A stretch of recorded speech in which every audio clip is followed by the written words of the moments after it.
పవిత్ర వారములో క్రీస్తు శ్రమలను గురించి ధ్యానించేటువంటి ఈ సమయములో ప్రభువుతో కలిసి ఉన్నప్పటికీ, ప్రభువును ధరించి ఉన్నప్పటికీ సాతాను మనలను ఏ విధముగా లొంగదీసుకుంటుంది అన్నటువంటి అంశము మనకు ప్రస్తావించబడుతూ ఉంటుంది. యోహాను సువార్త 13వ అధ్యాయములో యోహాను గారు చాలా స్పష్టంగా వ్రాస్తూ ఉన్నారు. తనను అప్పగించే వానిని గురించి ప్రభువు మాట్లాడినప్పుడు, అతడెవరు అని యోహాను గారు అడిగినప్పుడు, నేను ఎవరికైతే ఈ రొట్టె ముక్కను పాత్రలో ముంచి ఇస్తానో ఆయనే అని ప్రభువు అంటూ ఉన్నారు. మనం అక్కడ సువిశేషాన్ని జాగ్రత్తగా గమనించినట్లయితే, ప్రభువు ఆ రొట్టె ముక్కను యోధా ఇస్కారియోతుకు ఇచ్చినప్పుడు అక్కడ ఏమి వ్రాయబడి ఉంది? ఆ ముక్కను అందుకొనినంతనే సైతాను వానిని ఆవహించాను. వాస్తవానికి అంతకుముందే ప్రభువు ఇది నా శరీరము, భుజించండి అన్నారు. ఇది నా రక్తము, పానము చేయండి అన్నారు. పాప పరిహారార్థమై చిందబడుతుంది అని కూడా చెప్పారు. కాబట్టి ప్రభువు ఇచ్చినటువంటి శరీర రక్తాలు ఎవరైతే స్వీకరిస్తూ ఉంటారో వాళ్ళు రక్షణ పొందుతారు. వారిలో ప్రభువైన యేసు నివసిస్తూ ఉంటారు. వారు ప్రభువైన యేసులో కలిసిపోతూ ఉంటారు. ఇది జరిగేటువంటి వాస్తవము, జరగాల్సినటువంటి వాస్తవము. కానీ దురదృష్టవశాత్తు అందరిలో ఇది జరగడము లేదు. ఇక్కడ ఏం జరుగుతూ ఉంటుంది? యోధా ఇస్కారియోతుకు ఆ రొట్టె ముక్క ఇచ్చినప్పుడు అక్కడ ప్రభువు ఆయనలో ప్రవేశించడానికి బదులు సైతాను ప్రవేశించింది. ఇక్కడే మనము అత్యంత జాగ్రత్తగా ఉండాలి. మనము దేవాలయానికి ఎందుకు వస్తూ ఉన్నాము? దేవాలయంలో ప్రవేశించి దివ్య బలి పూజలో పాల్గొనేటప్పుడు మనకు ఇక్కడ మొట్టమొదటిగా దేవుని వాక్కు అందించబడుతూ ఉంటుంది. దైవ వాక్కు మనకు ఇవ్వబడినప్పుడు ఆ వాక్కు వినడము ద్వారా మనము ప్రభువైన యేసు శరీర రక్తాలను స్వీకరించడానికి, అర్హతను సాధించుకోవడానికి, లేక మన మనస్సులను, ఆత్మలను సిద్ధం చేసుకోవడానికి అది ఉపయోగపడుతూ ఉంటుంది. ఆ తర్వాత దివ్య బలి పూజలో దివ్య సత్ప్రసాద క్రమము సమయములో మనకు దివ్య సత్ప్రసాదము ఇవ్వబడుతూ ఉంటుంది. ప్రభువైన యేసు శరీర రక్తాలు మనకు ఇవ్వబడుతూ ఉన్నాయి. మరి ఆ టైంలో నిజంగా ప్రభువైన యేసు మనలో ప్రవేశిస్తున్నారా? ప్రభువైన యేసుతో మనము ఆ సమయంలో ఏకమవుతూ ఉన్నామా? లేక సైతానుతో ఏకమవుతున్నామా? దురదృష్టవశాత్తు కొంతమంది సైతానుతో ఏకమవుతూ ఉన్నారు. ఇక్కడ 12 మందిలో ఒకరిలో సైతాను ప్రవేశించగలిగితే మరి మనందరినీ ఆ నిష్పత్తిలో లెక్క వేసుకుంటే ఎంతమందిలో సైతాను ప్రవేశిస్తుంది అన్నటువంటిది ఊహించుకుంటే ఒళ్ళు గగురు పడుస్తూ ఉంటుంది. మరి ఆ సైతాను ప్రవేశించకుండా మనం ఏం చేయాలి? ఆ సైతానును నిరోధించాలి. యోధా ఇస్కారియోతు తన మనస్సులో ఉన్నటువంటి ఆలోచన ఏమిటి? ప్రభువుని అప్పగించడము, ఆ డబ్బుల కోసము, ప్రధానార్చకులు ఇస్తానన్నటువంటి డబ్బుల కోసము ప్రభువుని అప్పగించడము, ద్రోహము చేయడము. మరి ఆ మనస్తత్వము మనకు ఉన్నట్లయితే, ఇతరులకు ద్రోహము చేసేటువంటి మనస్తత్వము మనకు ఉంటే, ఇతరులకు ఇబ్బంది కలిగించేటువంటి మనస్తత్వము మనకు ఉంటే, ఇతరులకు నష్టాన్ని కలిగించేటువంటి మనస్తత్వము మనకు ఉంటే, ఇతరులకు ద్రోహము చేసేటువంటి మనస్తత్వము మనకు ఉంటే, ఇక్కడ మనము దివ్య సత్ప్రసాదము తీసుకున్నా మనలోనికి వచ్చేటువంటిది ప్రభువైన యేసుక్రీస్తు కాదు. కానీ ప్రభువుని స్వీకరించినప్పటికీ కూడా సైతాను ఆవహిస్తూ ఉంటుంది.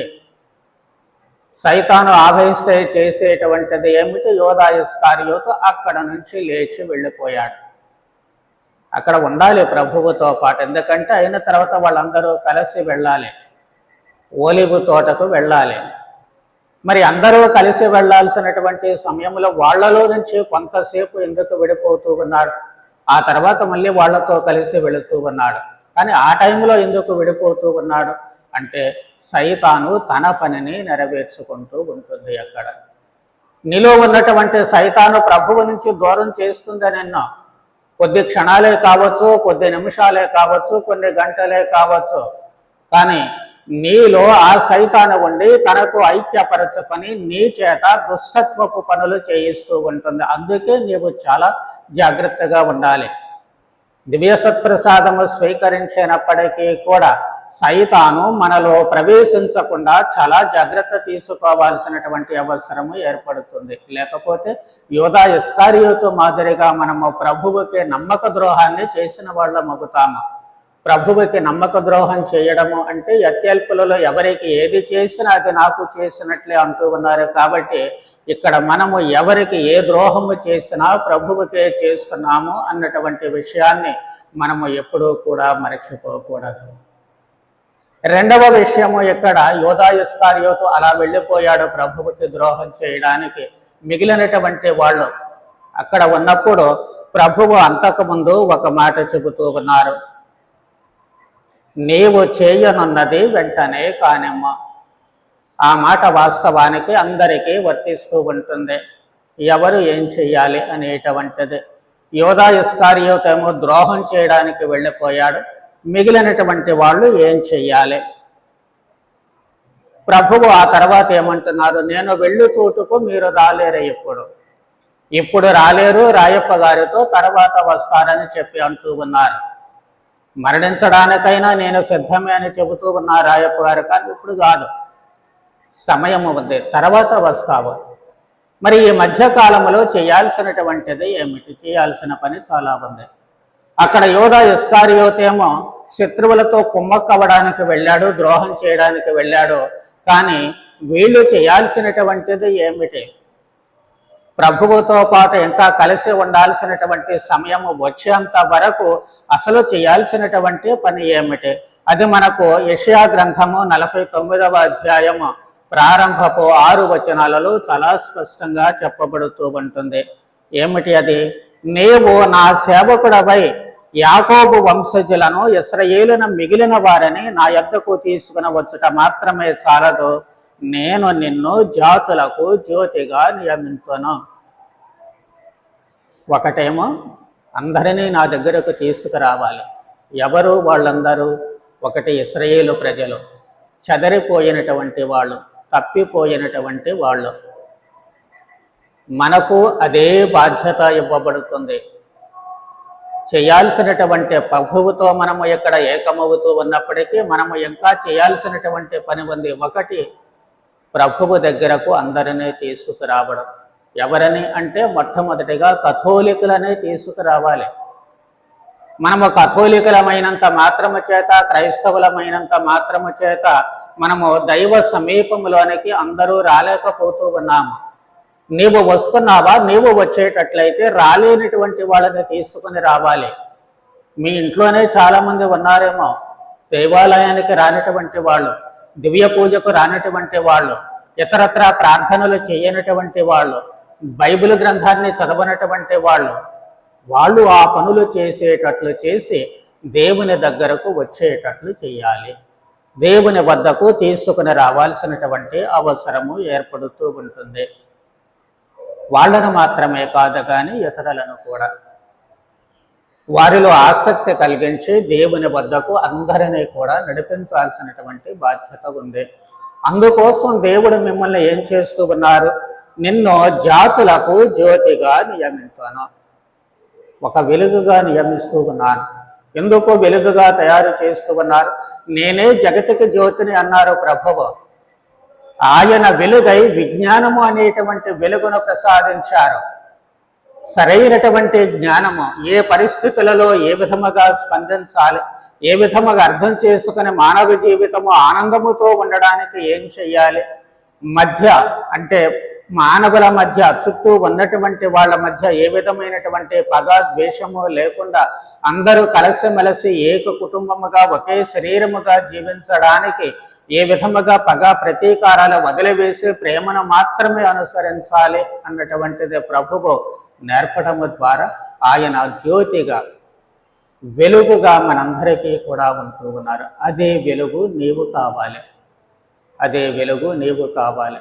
నువ్వు ఇతరులకు వెలుగు చూపించాలి.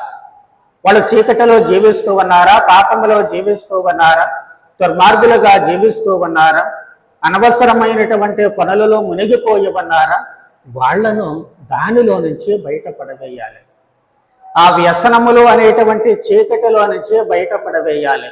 ఆ పాపము అనేటువంటి చీకటిలో నుంచి వెలుగులోనికి తీసుకురావాలి. ఆ వెలుగు నీవే వెలుగై ఉండాలి.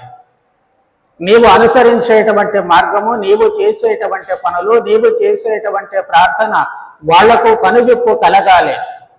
ఇదిగో వీళ్ళు వెలుగులో జీవిస్తున్నారు, నేను కూడా వీళ్లతో పాటు ఈ వెలుగులోకి రావాలి, వీళ్లతో పాటు అనుసరించాలి, వీళ్లతో పాటు దేవుని వద్దకు వెళ్ళాలి, వీళ్లతో పాటు దైవవాక్కును ఆలకించాలి, వీళ్లతో పాటు నేను ఈ దివ్యబలి పూజలో పాల్గొనాలి అన్నటువంటి స్పృహ వాళ్లకు వచ్చేటట్లు నీవు వారికి ఒక వెలుగుగా ఉండాలి.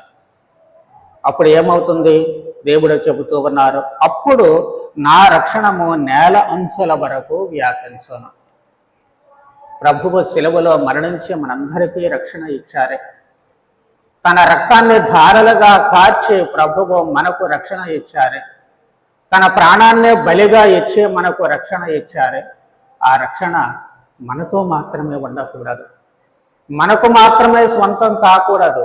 అది అందరికీ చేరాలి. అందరూ ఆ రక్షణ అనుభవించాలి, అందరూ రక్షింపబడాలి. అప్పుడే దానికి ఒక అర్థము ఉంటుంది. ప్రభువు చేసినటువంటి ఆ పని నేల అంశుల వరకు, అంటే యావత్ ప్రపంచానికి అందించగలిగినప్పుడే ప్రభు అందరూ కూడా రక్షింపబడడానికి అవకాశం కలుగుతుంది. ఆ పని నీవు నేను అందరూ చేయాలి. మనము ఉన్నటువంటి చోట చేస్తే చాలు. మనకు ఆదర్శం వర్షమే. వర్షం కురిసినప్పుడు ఏదో కుండలో నుంచి నీళ్లు పోసినట్టు పెద్ద ధారేమన్నా పడుతుందా? పడదు. ఒక్కొక్క చుక్కే పడుతూ ఉంటుంది, ఒక్కొక్క బొట్టే పడుతూ ఉంటుంది. కానీ ఏరులై పారుతూ ఉంటుంది ఆ నీరు. ఎలా? ప్రతి నీటి బొట్టు కూడా తానున్న చోటనే భూమిని తడుపుతూ ఉంటుంది. తానున్న చోట నుంచే మళ్ళీ పడినటువంటి ఆ నీటి చుక్క అది ప్రవాహంగా మారుతూ ఉంటుంది. ఒక్కొక్క నీటి బొట్టు కలిసి ఆ విధముగా ఒక ప్రవాహముగా అది ప్రవహిస్తూ ఉంటుంది. నీవు నేను అంతే. మనమున్న చోటనే ఆ రక్షణ ఇతరులకు అందించగలగాలి. అప్పుడు అందరము కలిసి ఒక ప్రవాహముల ఆ రక్షణను అందరికీ అందించడానికి అవకాశము కలుగుతూ ఉంటుంది. అదే రక్షణకు వెలుగు. అది మన జీవితాల ద్వారా ఇతరులకు అందించాలి. అందుకే దేవుడు మనలను పిలిచారు. అందుకే దేవుడు మనలను ఎన్నుకుంటూ ఉన్నారు. అందుకే మనము ప్రభువు చెంతకు వెళ్ళేసరికి, అంటే యహలోక జీవితాన్ని ముగించుకొని మనము ప్రభువును చేరుకునేసరికి మనకు ఈ రక్షణ బాధ్యత అప్పగింపబడుతూ ఉంటుంది. కాబట్టి దానిని మనము నెరవేర్చాలి. మనతో పాటు 10 మంది రక్షింపబడేటట్లు చేయాలి. కాబట్టి ఈ పవిత్ర వారములో ఉన్నటువంటి మనము ఒకసారి మన జీవితాలను పరిశీలించుకొని మన రక్షణ మాత్రమే కాకుండా మన కుటుంబంలో వారందరూ కూడా దైవ సన్నిధికి రావడానికి మనం ఎంతవరకు ప్రయత్నం చేస్తూ ఉన్నాము. ఆ ప్రయత్నాలలో ఏమైనా లోపాలు ఉన్నట్లయితే వాటిని సరి చేసుకొని అందరము కలిసి దేవుని సన్నిధికి వస్తే సంతోషమే. దేవునికి స్తోత్రాలు చెప్పండి.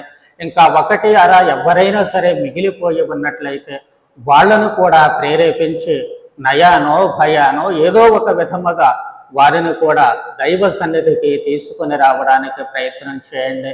ప్రయత్నము మీది, ఫలితము దేవునిది. ఖచ్చితంగా దేవుడు మీ ప్రయత్నాన్ని దీవిస్తూ ఉంటారు. ఒకసారి మన కుటుంబము పరిపూర్ణమైన తర్వాత అప్పుడు మన చుట్టూ ఉన్నటువంటి వారిని కూడా దేవుని చెంతకు నడిపించడానికి ప్రయత్నం చేద్దాము. ఈ ప్రయత్నములో దేవుని యొక్క వరానుగ్రహాలు అన్ని వేళలా అందరికీ తోడు నీడగా ఉండాలి అని భక్తితో ప్రార్థన చేద్దాం. పితా పుత్ర పవిత్రాత్మ నామమున. దేవుడు మిమ్ము మీ కుటుంబములను దీవించుదరగాక.